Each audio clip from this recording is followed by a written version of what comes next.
नमस्कार दर्शक बंधु आज हेउछि एप्रिल मास 25 तारिख शुक्रवार। आज दिन जकर 20टी गुरुत्वपूर्ण खबर उपरे आसंतु नजर पकाइबा। ता पूर्वरु आपण मानक भल पाइबा स्वरूप गोटे गोटे लाइक एवं सब्सक्राइब निश्चय करिवे। तेबे चलंतु संपूर्ण खबर उपरे नजर पकाइबा। आजिर प्रथम खबर, राज्य रे प्रबल ग्रीष्म प्रवाह, 11 जिल्ला को ग्रीष्म प्रवाह सतर्कता जारी। राज्य रे प्रबल ग्रीष्म प्रवाह जारी रहिछि। ओडिसार 16टी स्थान रे पारद प्राय 40 डिग्री रु अधिक रहिछि। सेहिपरि पुणी झारसुगुड़ा सहर देशर सबुठु उत्तप्त सहरर तालिकारे प्रथमरे रहिछि। पाणीपाग विभाग पक्षरु जारी करा जाइथिबा सूचना अनुसार आसंता 3 दिन पर्यंत ग्रीष्म लहरी लागि रहिबार संभावना थिबारु जनसाधारण सतर्क रहिबाको पाणीपाग विभाग एवं एसआरसी कार्यालय पक्षरु सतर्कता जारी करा जाइछि। कलाहांडी, नुआपड़ा, देवगढ़ और अनुगुल जिल्ला को ग्रीष्म प्रवाह पई येलो वार्निंग जारी करा जाइथिबा बेले बालेश्वर, भद्रक, जाजपुर, केन्द्रापड़ा, कटक, जगतसिंहपुर, पुरी, खोर्धा, नयागढ़, गंजाम, गजपति, केन्दुझर एवं ढेंकानाल जिल्लार अनेक स्थान रे वायुमंडलर आर्द्रता परिमाण अधिक रहिबा हेतु प्रचंड गुळुगुळी अनुभूत होई पारे।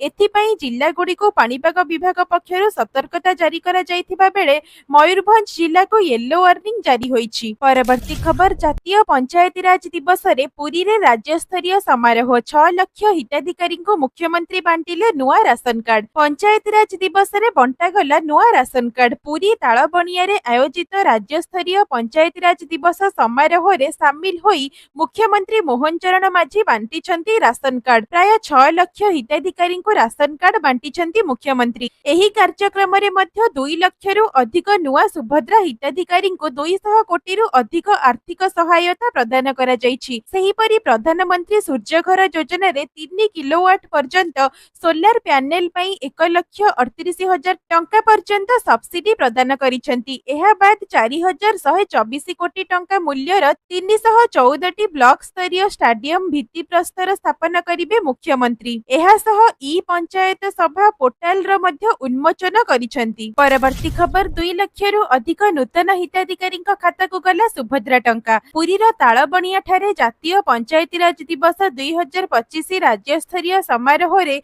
मुख्यमंत्री मोहन चरण माझी गतकाली सुभद्रा योजनार 6ठ पर्याय रे 2 लाख रु अधिक नूतन हिताधिकारी को 200 कोटी सीधासलख आर्थिक सहायता प्रदान करिसेंती। तेबे एही सभारे जोग देई उपमुख्यमंत्री प्रभाती परिडा कहिसेंती जे महिला सशक्त हेले व्यवस्था सुदृढ़ हेले देशर विकास हेबो। एही 6ठ पर्याय रे जेउ महिला माने मार्च 31 सुधा आवेदन करिसेंती एवं सेमानंक मध्यरु जेउ माने योग्य विवेचित होइछंती सेमाने एही आर्थिक सहायता पाइछंती। एही अवसर रे प्रत्येक हिताधिकारी को एक सुभद्रा कार्ड बा एटीएम कम डेबिट कार्ड मध्य प्रदान करा जाइछि, जहा सेमानंकर आर्थिक कारोबार को सहज करिवो। सूचना योग्य जे सुभद्रा योजना रे 1,65,877 जन महिला प्रथम किस्ती टंका पाइछंती। सेहिपरि 98,82,092 जन महिला द्वितीय किस्ती टंका पाइछंती। तेबे आपण माने हमर एही वीडियोटी को केउ जिल्ला रो देखुचंती एवं आपण माने सुभद्रा टंका पाउछंती कि नहीं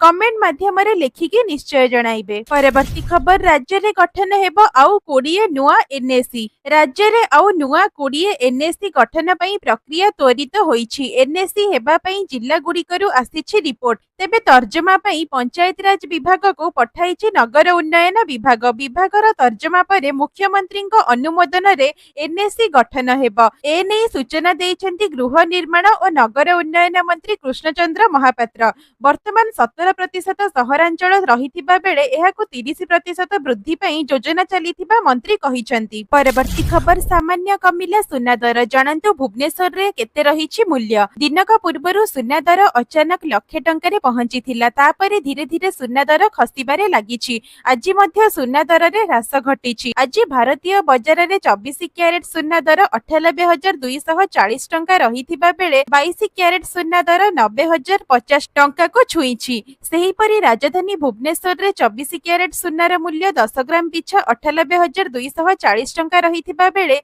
22 कैरेट सुनार मूल्य 90,050 टंका को पहुंचीछि। मुंबई रे 24 कैरेट मूल्य 98,240 टंका और 22 कैरेट मूल्य 90,050 टंका रहिछि। नुआ दिल्ली रे 24 कैरेट मूल्य 98,340 टंका और 22 कैरेट रो मूल्य 90,200 टंका रहिछि। परवर्ती खबर, 11 1192 कोटी टंकार 7टी नवीकरण योग्य शक्ति प्रकल्प को अनुमोदन कले राज्य सरकार। ओडिशा सरकार 1191.47 कोटी टंकार 7टी नवीकरण योग्य शक्ति प्रकल्प को अनुमोदन करिसेंती। शक्ति विभागर प्रमुख सचिव विशाल देवଙ୍କ अध्यक्षतार अनुष्ठित 10ମ एकक विंडो कमिटी बा एसडब्ल्यूसी बैठक रे राज्य सरकार मोट 1191.47 कोटी टंकार 7टी नवीकरण योग्य शक्ति प्रकल्प को अनुमोदन करिसेंती। ओडिशा नवीकरण योग्य शक्ति नीति 2022 अधीन रे अनुष्ठित एही बैठक रे 149.97 मेगावाट रो मिलित क्षमता विशिष्ट प्रकल्प गुड़िक पई प्राथमिक अनुमोदन प्रदान करा जायछि। परवर्ती खबर उच्च शिक्षा विभागर बड़ निष्पत्ति। विद्यालय और महाविद्यालय रे होईछि खरा छुट्टी। प्रचंड ग्रीष्म प्रवाह मध्य ओडिशार 16टी स्थान रे पारद 40 डिग्री सेल्सियस टपिछि। फଳରେ राज्ୟରେ असह्य गरम सांगको गुळुगुळी रे अस्तव्यस्त होई पड़िछि जनजीवन। आउ एहाको दृष्टि रखी छात्र छात्री सुरक्षा पई समस्त महाविद्यालय और विश्वविद्यालय को छुट्टी घोषणा करिछि उच्च शिक्षा विभाग। विभागर उपनिर्देशक रजत कुमार मानसिंह ए नै समस्त registrar PG council chairman principal को पत्र लिखि अवगत कराइछन्ति। उक्त चिठी रे से उल्लेख करिछन्ति जे सरकारक निर्देशानुसार विश्वविद्यालय और महाविद्यालय गुड़िक छात्र छात्री लागि अन्य देश पर्यंत बंद रहिबो। हेले शिक्षक और अणशिक्षक माने पूर्वपरि नियमित भावे महाविद्यालय और विश्वविद्यालय को आसिबे। समस्त शिक्षक और अणशिक्षक कर्मचारी साधारण शिक्षा कैलेंडर अनुଯାयी नियमित भावरे कार्यालय रे जोग देबे। चलित वर्ष समस्त परीक्षा कैलेंडर अनुसार अनुष्ठित हेबो। जदि कोनोसी छात्र छात्री एही समय मध्यरे हॉस्टल रे रहिबाकु चाहंती तेबे सेमानंक पई हॉस्टल खोला रहिबो बोली निर्देश दिया जायछि। परवर्ती खबर सरकारंक बड़ निष्पत्ति। जुलाई 1 रु आउ एसबु गाड़ी को मिलिबनी पेट्रोल और डीजेल। दिल्लीर वायु प्रदूषण रे लगाम लगाइबा लागि राज्य सरकार एक बड़ निष्पत्ति नेइछन्ति। आसंता 1 जुलाई रु दिल्लीर पेट्रोल पंप गुड़िक 15 वर्षरु अधिक पुराना पेट्रोल जान एवं 10 वर्षरु अधिक पुराना डीजेल जान को इंधन जोगाण बंद करिबे। एही निष्पत्ति केवल दिल्ली सीमा मध्यरे नुहे बरं एनसीआर अंचल रे जथा नोएडा, गाजियाबाद, गुरुग्राम, फरीदाबाद एवं अन्यान्य सहर रे मध्य पर्यायक्रमे लागू हेबो। एहा दिल्लीवासींक पई एक स्वच्छ एवं सुस्थ परिवेश गढ़िबारे एक माइलखुंड हेबो बोली आशा करा जाउछि।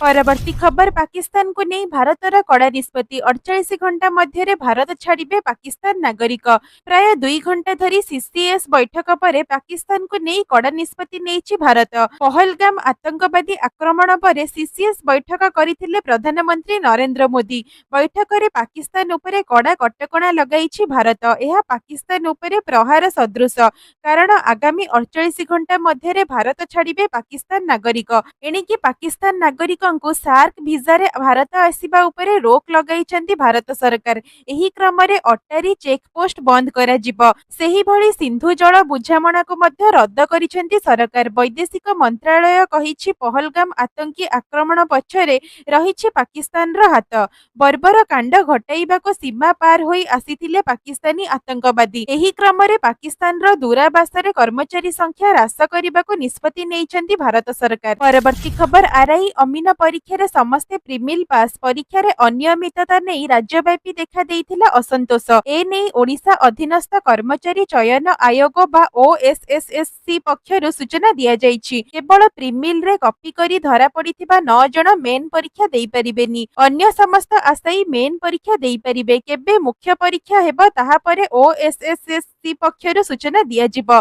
सूचना योग्य जे ओडिशा अधीनस्थ कर्मचारी चयन आयोग द्वारा 2024 सेप्टेम्बर 20 रु अक्टोबर 8 पर्यंत होइथिला आरआई एआरआई आईसीडीएस सुपरवाइजर अमीन परीक्षा रे व्यापक अनियमितता होइथिबा जणा पड़िथिला। परीक्षा रे आशायी को नियुक्ति देबा को कही सेमानंक ठारो लक्ष लक्ष टंका लूट होइथिबा खबर आसीथिला। जहा परे राज्यर किछि छात्र संगठन एहाको विरोध करिबा सह परीक्षा को बातिल करिबा को दाबी करिथिले। परवर्ती खबर दीघा रे जगन्नाथ मंदिर उद्घाटनी दिन रोष कार्य रे शामिल हेले कार्यानुष्ठान। पश्चिम बंग सरकारक द्वारा दीघा रे निर्माण होइथिबा जगन्नाथ मंदिर आसंता 30 तारिख बा अक्षय तृतीय उद्घाटन हेब।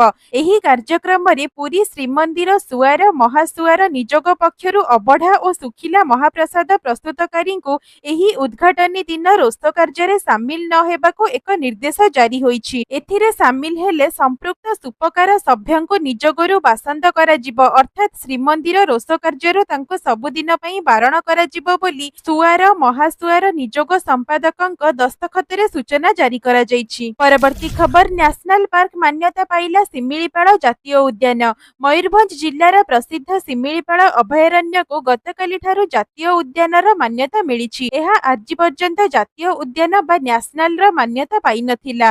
तेबे ओडिशा सरकारक जंगल परिवेश और जलवायु परिवर्तन विभाग चिठी रे एहार विज्ञप्ति प्रकाश पाइछि। गतकाली केन्दुझर जिल्ला गस्तरे आसिथिबा जंगल परिवेश तथा जलवायु परिवर्तन मंत्री गणेश राम खुंटिया सूचना दैछन्ति। जातीय उद्यान पाइबा नै समस्त प्रकारर प्रक्रिया शेष होइथिबा सूचना मिलिछि।